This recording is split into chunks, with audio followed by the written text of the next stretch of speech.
பிராட்வேயில் உள்ள தனியார் பள்ளி வளாகத்தில் திமுக சார்பில் நடைபெறும் கிறிஸ்துமஸ் விழாவில் தமிழ்நாடு துணை முதலமைச்சர் கலந்து கொண்டு உரையாற்றி வருகிறார். அந்த நேரடி காட்சிகளை தற்போது பார்க்கலாம்.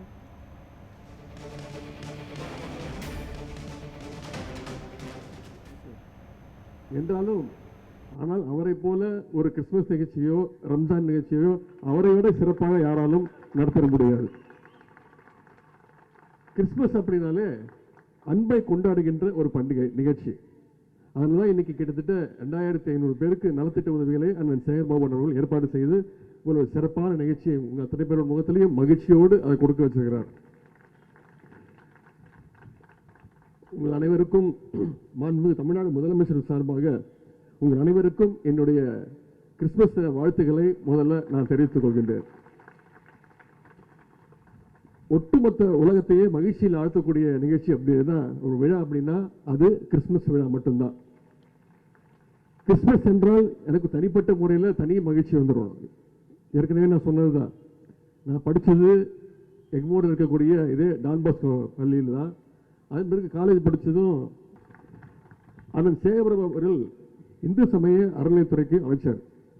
என்றாலும் ஆனால் அவரை போல ஒரு கிறிஸ்துமஸ் நிகழ்ச்சியோ ரம்ஜான் நிகழ்ச்சியோ அவரை விட சிறப்பாக யாராலும் நடத்த முடியாது.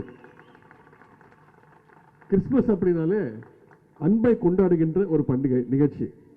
அதனால இன்னைக்கு கிட்டத்தட்ட 2500 பேருக்கு நலத்திட்ட உதவிகளை அண்ணன் சேகர்பாபு அவர்கள் ஏற்பாடு செய்து ஒரு சிறப்பான நிகழ்ச்சியை உங்கள் அத்தனை பேர் முகத்திலையும் மகிழ்ச்சியோடு அதை கொடுக்க வச்சிருக்கிறார். உங்கள் அனைவருக்கும் மாண்புமிகு தமிழ்நாடு முதலமைச்சர் சார்பாக உங்கள் அனைவருக்கும் என்னுடைய கிறிஸ்துமஸ் வாழ்த்துக்களை முதல்ல நான் தெரிவித்துக் கொள்கின்றேன். ஒட்டுமொத்த உலகத்தையே மகிழ்ச்சியில் ஆழ்த்தக்கூடிய நிகழ்ச்சி அப்படின்னா ஒரு விழா அப்படின்னா அது கிறிஸ்துமஸ் விழா மட்டும்தான். கிறிஸ்துமஸ் என்றால் எனக்கு தனிப்பட்ட முறையில் தனி மகிழ்ச்சி வந்துடும். ஏற்கனவே நான் சொன்னதுதான், நான் படித்தது எக்மோரில் இருக்கக்கூடிய இதே டான் பாஸ்கோ பள்ளியில் தான். அதன் பிறகு காலேஜ் படித்ததும் லயலா காலேஜில் தான்.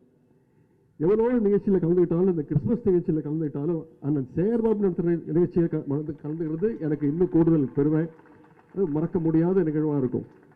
ஏன்னா கடந்த 2022ஆம் ஆண்டு இதே அரங்கில் இதே திடலில் நான் பேசுனது ஒரு பெரிய பேசு பொருளாச்சு. இங்கே என்ன பீட்டர் அல்ஃபோன்ஸ் கூட பேசும்போது குறிப்பிட்டார். நான் சொன்னேன், நானும் ஒரு பெருமையான கிறிஸ்டியன் அப்படின்னு சொல்லிக்கலாம், நான் பெருமைப்படுறேன் அப்படின்னு சொல்லிட்டு சொன்னேன். உடனே சங்கிங்களுக்கெல்லாம் பயங்கர வைத்தறிச்சல், அது எப்படி ஒரு கிறிஸ்டியன் இவர் சொல்லிக்கலாம் அப்படின்னு. நான் சொன்னேன், நான் கிறிஸ்டின் நினைச்சா நான் கிறிஸ்டியன், நான் ஹிந்து நினைச்சா நீங்க இந்து, நீங்க முஸ்லீம் நினைச்சா நான் முஸ்லீம், இப்படி அனைத்து மக்களுக்கும் அனைவருக்கும் பொதுவானவன் நான் அப்படின்னு நான் அந்த மேடையிலேயே சொன்னேன். ஏன்னா எல்லா மதங்களுமே அடிப்படையில் வெறும் அன்பை மட்டும்தான் போதிக்க சொல்வது. எல்லார் மீதும் அன்பு செலுத்த வேண்டும் என்பதுதான் எல்லா மதங்களும் சொல்லுகின்றன.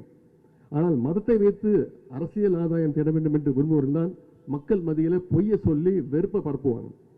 வெறுப்பை பரப்பக்கூடியவர்கள் உண்மைகளை பேச மாட்டாங்க. உண்மைகளை பேசி வெறுப்பை பரப்ப முடியாது.